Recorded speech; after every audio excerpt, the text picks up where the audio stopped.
بسم اللہ الرحمن الرحیم الحمدللہ وکفا وسلام علی عبادہ الذین اصطفیٰ اما بعد۔ کنز القرآن کے معزز ناظرین و سامعین، السلام علیکم ورحمۃ اللہ وبرکاتہ۔ آج کا عنوان ہے سبق کی دو بڑی اپڈیٹ۔ جو اپڈیٹ ہے وہ تھمبنیل پر نظر آ رہی ہے۔ درجات حفظ کے چند خدام قرآن سے دوران ملاقات سبق سے متعلق تبادلہ خیالات ہوئے۔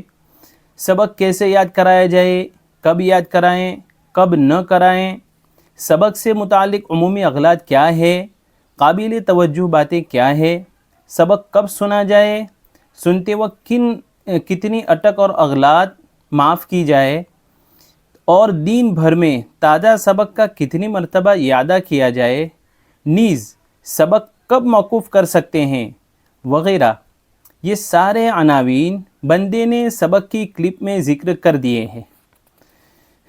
اگر آپ سننا چاہتے ہیں تو ڈسکرپشن میں لنک موجود ہے۔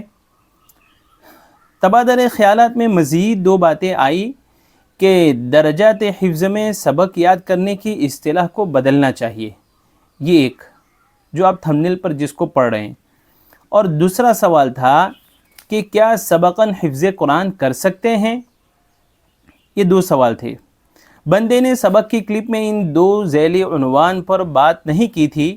آج سبق کی ان دو بڑی اپڈیٹ کو بطور مذاکرہ آپ حضرات کی خدمت میں پیش کر رہے ہیں۔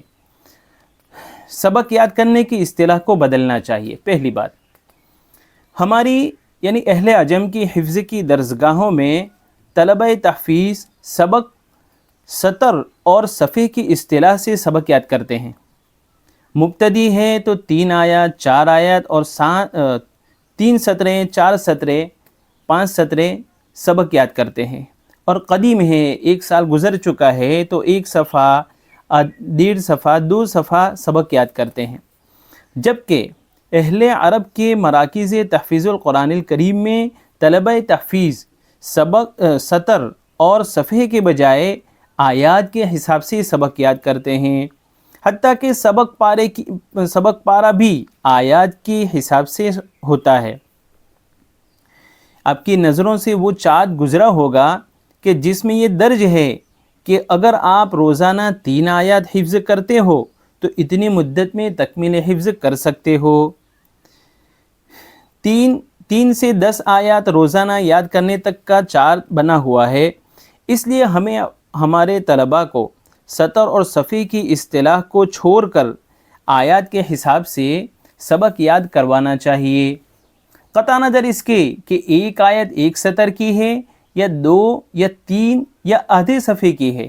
آیات کے مطابق حفظ میں زیادہ برکت معلوم ہوتی ہے، نیز طالب علم کو کس صورت کی کتنی آیات ہیں وہ بھی یاد ہو جائے گا، حتیٰ کہ آیت نمبر بھی پختہ ہو جائے گا انشاءاللہ۔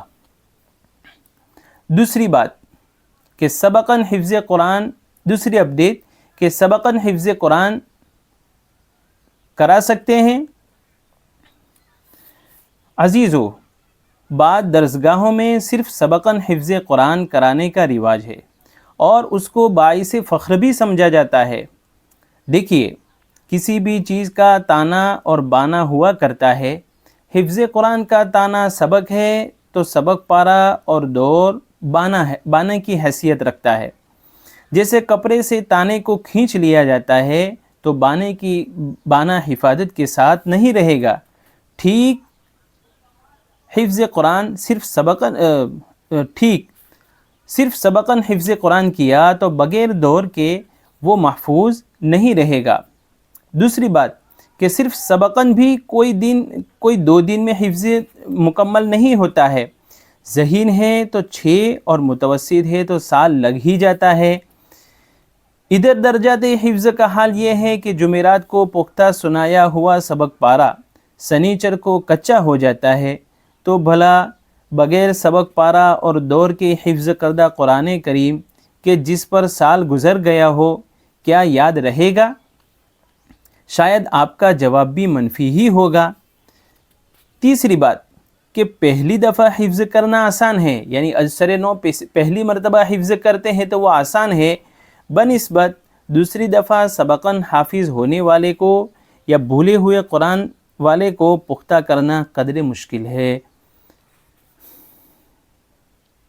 اب وہ پاؤ پارا سبق یاد کرتا ہے تو پونا پارا یا ایک پارے کے بقدر دور دینا ہوگا اس کو، جب جا کر وہ ایک پختہ حافظ قرآن بن سکتا ہے۔ مذکورہ ترتیب سے 1.5 سال لگ سکتے ہیں، اور پاؤ پارے سے کم سبق دیا تو 2 سال بھی لگ سکتے ہیں۔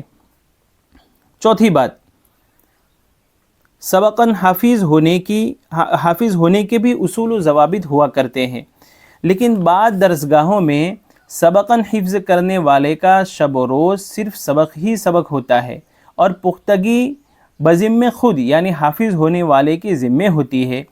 عزیزو، سبقاً حفظ کیسے ہوتا ہے، اس کا طریقہ کار کتابوں میں یوں لکھا ہے کہ ایک آیت استاد محترم بہت عمدگی کے ساتھ پڑھتا ہے، جب تک ایک آیت میں صحت و ادا اور لب و لہجہ نہیں آ جاتا ہے، وہاں تک اسی ایک آیت کو مشق کرواتے ہیں۔ مشق ہو جاتا ہے تو بچے کو 300 مرتبہ دہرانے کی ہدایت دیتے ہیں۔ پھر بچہ اندر دیکھ کر معتدل آواز و رفتار میں اسی ایک آیت کو بلا چوں چیرا کے چند وقفوں کے ساتھ مذکورہ عدد کو پورا کرتا ہے، پھر استاد محترم کو سناتا ہے، اسی طرح بتدریج آگے بڑھتا ہے۔ پیارے حفاظ کرام، اس طریقے کے مطابق طالب علم سبقاً پختہ حافظ قرآن بن سکتا ہے، اور یہ طریقہ سودان اور نائجیریا کے مراکز تحفیظ میں پایا جاتا ہے۔ یہی وجہ ہے کہ اس علاقے کے حفاظ کرام ہر سال ممالک اسلامیہ میں ہونے والے عالمی مسابقہ حفظ قرآن میں برابر شرکت کرتے ہیں۔ عالمی مسابقات میں شرکت کے لیے حفظ بھی اس معیار کا ہوتا ہے۔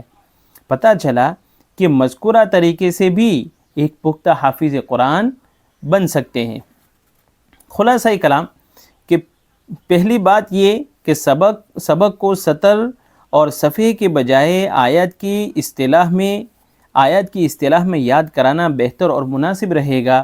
گو ہماری درسگاہوں میں آیت کی اصطلاح پر یاد کرانے والے نہ کے برابر ہے، لیکن فائدہ اسی میں زیادہ ہے۔